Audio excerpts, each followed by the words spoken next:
Hello, and thanks for coming along to And We Have an Office Dog, the digital agency podcast where we're talking to the people behind the agency, the service providers, coaches, and mentors to discuss what it's like working with you, the agency leader.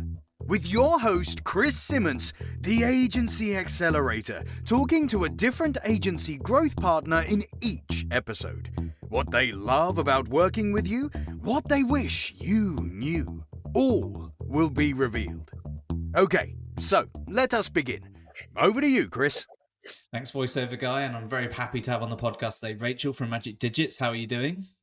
Good, thank you, Chris. Very excited to be on the podcast. You're one of many excited people on the world famous podcast. I went to a house party at the weekend, and someone said, "I recognise you," and I was like, "Oh Christ!" Hopefully for good reasons. And a few hours later, he came up and said, "You do a podcast, don't you?" So it's making its way all across the country now, across the world, and everything. Yeah, it's good. I've listened to a few episodes. It's good. You and my mum have done that. Then that's great. So Yeah, that's my two listeners. So, Rachael, first and foremost, apart from thanking you for coming on, can you just let everyone know like who you are and what you do? What does Magic Digits do? Yeah, absolutely. I'm Rachael, and I started Magic Digits in 2021. Prior to that, I used to be finance controller for online marketing agency, design agency. So I was always in that sector, and it was something that I was really passionate about, with working with clients in the creative services sector. So I decided to launch Magic Digits when my son was like 2 months old. Crazy, Because crazy obviously you times. want to do insane things. I want. I mean, they always say there's never a right time to do anything, but I don't think that was a right time. But clearly, it's a lot of graft in that first year, but it's really paid off, and we've grown quite a lot in the first few years that we've been going. We've got a great team of 6 people, and we've got a lovely portfolio of clients, which just keeps growing, which is great, especially based on sort of the way some current things are in agency world right now. I know new business can be a bit of a struggle. But we primarily try and focus on working with agencies, so in PR, marketing, branding, etc., who are small to medium-sized businesses who basically they're at that point where they need to grow their business. They need to know how to do it and how to do it confidently. Get support on cash flow issues, on managing their profit and loss, and how to basically take that business to the next level.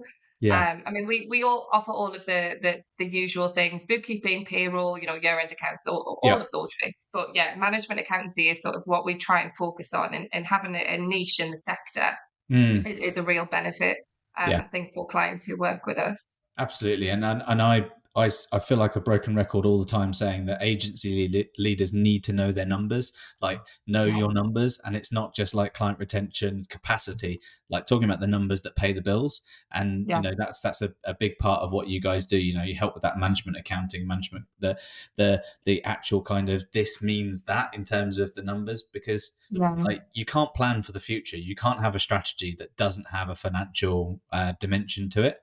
And you need to be able to understand like where the money's coming from and where it's going to before you can realistically say where you can get to. Like the realistic part of a strategy almost always boils down to either time or money. If you've got lots of money, the time isn't as important. If you've not got very much time, the money becomes more important. And you got to sort of balance those things together. What do you think?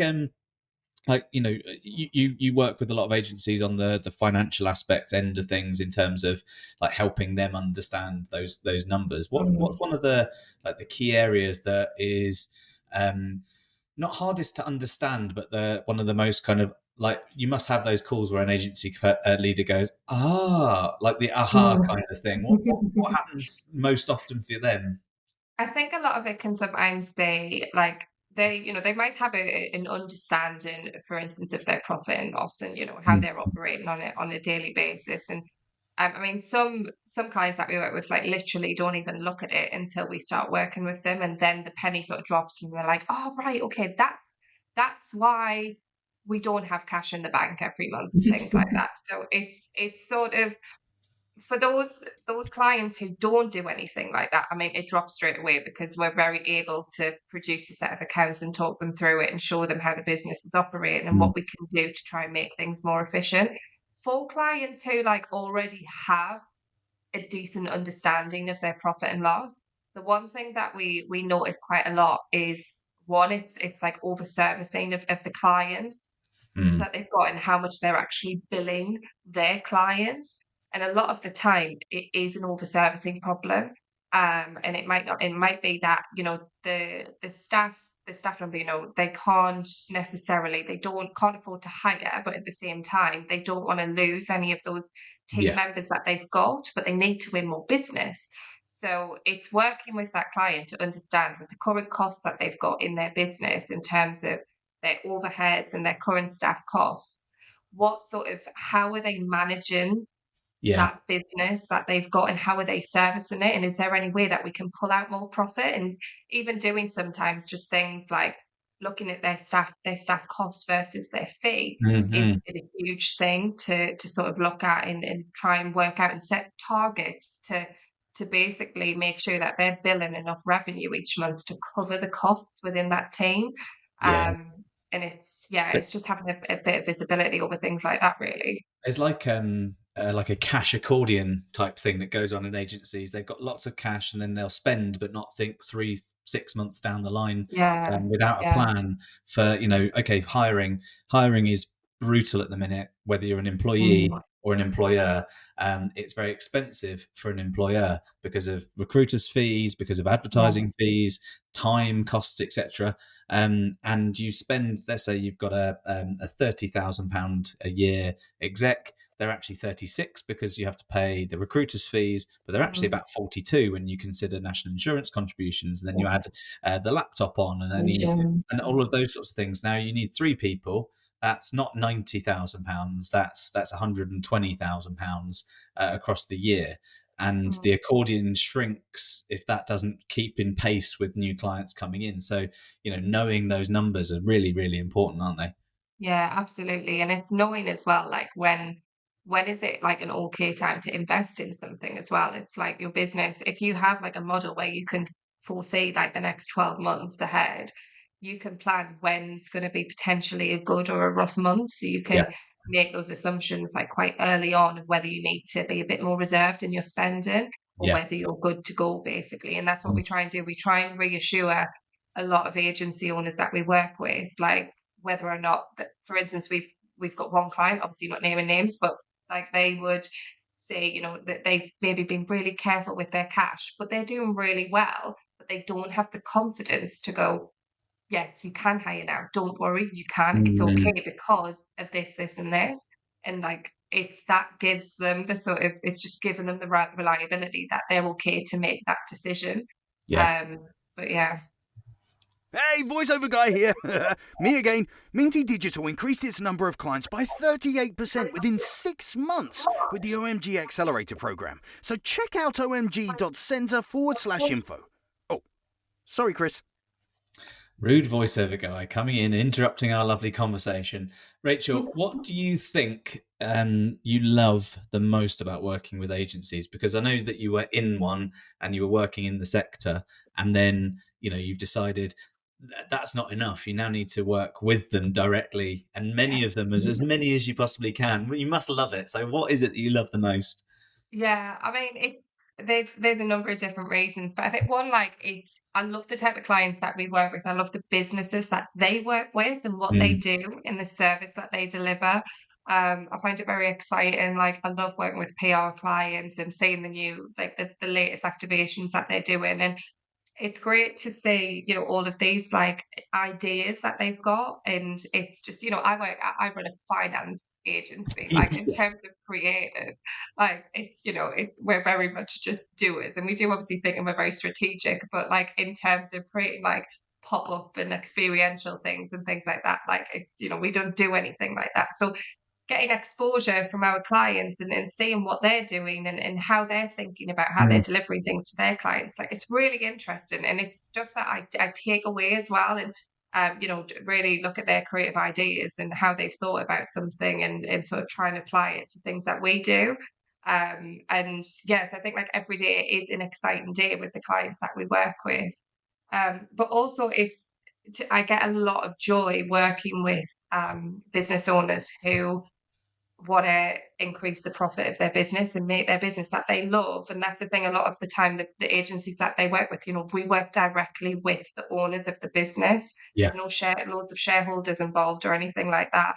And we can help that person really build their company and make it work, and give them purpose, and make them feel like they're doing something good with all of the time that they've invested into their company. So I think it gives me quite a lot of pride to work with these agency owners and try and help them with their business, for something that they work really, really hard on. That's nice, and to get back to the creativity aspect, there's a lot of creativity required to be a decent agency, but you want to put it politely, you don't want too creative accounting firm, because that borders on very risky territory, just so you know. Yeah. But I totally get it. I think that I see the same thing with the agencies that the OMG Centre advises. I love seeing the growth come. I love seeing the wins. And if you can work with 10, 15, 20, 100 agencies at the same time, you get to experience a small part of that every single time you see something really cool. There's an agency that we're working with that have recently been shortlisted for a global award, and that's all off the back of their hard work. That hard work's only possible because they know where they're going and what they're doing, and they work their backsides off doing it. It's just lovely to see that, and you kind of get a tangential a feeling of the win, as well as if you're part of the team. It's lovely. So in your experience, working with all of these agencies, what do you think sets the best from the rest? I would say, one, it's staff management is a huge one, and it's how you grow your agency is based on your staff retention and how happy your employees are. And I think one thing that I definitely see in some of the agencies that I've seen grown and increase their staff base and retain the business that they've got, it's been through having really good things in place, to knowing that their employees are happy in their workplace, that they're getting not necessarily loads and loads of benefits, but respected, and they might get some HR support that's pulled in, and it's making sure that that they're working as a team together to deliver what they need to. And I definitely 100% think some of the businesses that I've seen grow the most has been when it's been a team effort by the company. I think that's a huge thing, and it's team morale, and it's you just clearly see it. You see it when you work with them, whether or not it's a nice environment, and it really does make a difference. Absolutely, and they're people businesses, even though they're delivering invisible services, unless it's like an above the line big ad billboard or something like that. It's mostly invisible, and it's pixels on pages. So these people should be made to feel appreciated, and it isn't just salary and staff retention. Just like client retention, staff retention is one of your. And the thing is, if you've got trusted members of your team working on those clients, and your staff turnover is just moving constantly, your clients aren't going to be very happy about that, because they grow to love and work with the team that you've got and trust them. So if you can maintain your staff, you're going to more than likely retain those clients as well. Absolutely. So it's just so important to invest that time into to making the company a good place to work for everybody. It's a people business in balance, in the sense that if you have the wrong clients because you've got your positioning wrong, you'll piss off your staff because you'll have bad people to deal with. Your staff will then leave because they don't want to be there, regardless of what you're willing to pay them. There's only a certain amount of money that someone will take in order to stomach the thing that you give them. Equally, you need to have the right people in your team, which means you need to have the right values and the right leadership style in order to have the right people to look after the great clients. You can have great positioning and have great clients, but terrible people who don't fit. So that balance needs to be kept. And it isn't just all about beanbags and office dogs and things like that. You've got to look after the people aspects, so like the HR and other bits and bobs. One question I get asked a lot, and it's usually an it depends answer because of the nature of an agency, and how their finances work and things like that. What do you typically look at when you're kind of starting out looking at like bonus schemes for staff and things? Is there like a template that you can then nuance out? How's it work? Honestly, it literally varies with every single client. Right, there we Like go. every I client thought has a so. different bonus. There's not one client I work with the same bonus scheme. It's all basically made to suit them and their business and how they work. I mean, on the variety of schemes that I've seen, and some of them are ridiculous, like incredibly complex. Like there's no way anyone's getting a bonus out of that. Yeah, yeah. Or if they do, it's Or going to take you understanding like it. 5 weeks to work out. But some of them, I mean, I actually advised someone last week. So she was saying to me, "Oh, look, I really want to get this team bonus, things like this. Can we talk about some schemes that we could put in place?" Mm, Now she is in a brilliant position. She's really doing great. But at the moment, her team is so small. I don't think she needs to overcomplicate it. And I think as much as, and this is the thing, is making your team feel valued. I think at the minute, like because some of the revenue is project related, yeah, quite a lot, to be honest, it's hard to commit to a bonus structure when you don't know if you're actually going to hit your target in 12 months' absolutely. time. So why promise a bonus to your team and put that pressure on yourself if you don't know you can deliver it? So I think one thing to do, like in that regard, I was like, just play it on a quarterly basis. And Mm, mm, you like look at the previous quarter. Was it a good quarter? Can we afford to give a bonus? If so, how much? What will that do to the figures? Will we still be profitable if we give out a bonus? What does it look like in terms of future business for cash flow yeah, in case I do pay this out? And also, do I have to do it as cash? Is there another benefit that we could give yeah, someone? Obviously, you have to keep in mind, sorry, I'm finance, P11Ds, things like that, benefits in kind. But there's other ways other than just cash. yeah, So again, it's sort of, it's, you could do surveys with your team, if there's quite a lot of people, if you've got like 15, 20 head count, send a survey around, find out what's valuable to them. yeah. And then you can sort of maybe model it and adapt it on that a little bit as well. But yeah, there's so many different schemes in play that I see. And again, they're all sort of suited to each business and how that business works. But Absolutely, yeah. absolutely agree. And it, so not and anyone listening to this who works in an agency, I am not saying you are not smart, but when I say this, please assume that I think the best of you. The thing that agency leaders need to make sure that they definitely do if they offer bonus schemes is to make sure that the team understands where profit comes from. Mhm. Because it's really easy to assume that profit comes straight out of the total revenue that comes in and there's no other associated costs. And one of the things that I've seen go wrong in the past, and it's happened time and time again, is that an agency member of staff gets paid their whatever annual salary, so they know how much is being given to them every single month. And then they Mhm. think, well, that client's $5,000, that client's $5,000, there's 15 of Mhm. these, there's 20 of those. That means Mhm. this many monies every year. My bonus is going to be massive. Mhm. And they don't Mm. consider costs of insurances, costs of offices, Yeah. costs of laptops, cost of this, cost of that. And Yeah. whilst it's not their job to think about how the business runs from that perspective, it's always good to make it really clear. Out of the 100% of all the monies that comes in, realistically, there's about 12 to 15 to 20% if you're really good of actual net profit, and that's where the bonuses come out of at the end. And it's really Yeah. important that people get it. Otherwise, their first bonus, after working all that hard, may feel a bit like a kick in the nuts. And Yeah. really, you've got to get that right.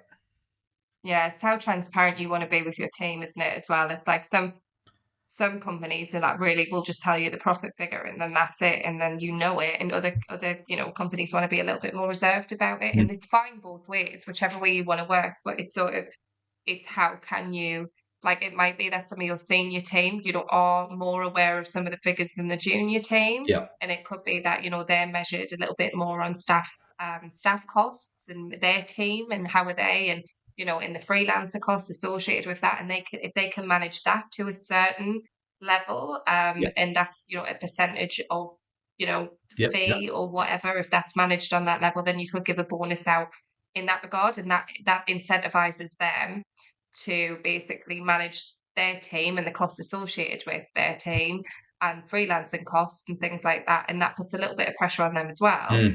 But necessarily it's if you can give them, if you don't want to give them your net profit figure, but you say basically it's the bonus would be paid out based on us making this much turnover, and clearly giving them that figure based on target and updating them, every quarter and whether or not you're close to that target. And then again, it's based on these costs, which contribute to our net profit figure. At the minute, we're sort of, you can update, say we're close to target, we're not yet there yet. And it's sort of, it's updating them in that way so that they're always aware. But again, you have to be careful of how much information you give out, because you don't want to freak out your staff if they're like, oh, they've not done well this past quarter, what's going to happen? So it's a really, it can be quite a difficult a difficult thing to discuss. And I know it's just a constant talking point with agencies that I work with about bonus structures and the best way to deal with them. So you've decided that Magic Digits needs to put in a nice big fat R&D tax claim, and the best way to do that is to create a Magic Digits magic wand. And loads and loads of time and energy goes into creating this this magic wand. You can only use it once though, which is a bit sad. What one thing would you use that magic wand for if it could change one thing about every agency on the planet in one go? Oh, Chris, that's a really difficult one, I think there's a lot of things I'd change with that magic wand if I could. Oh dear. Do you know what? I would say one. I mean, there's so many, Chris. Honestly, just to name one is so hard. But I'm going to go with bad payers. Yep.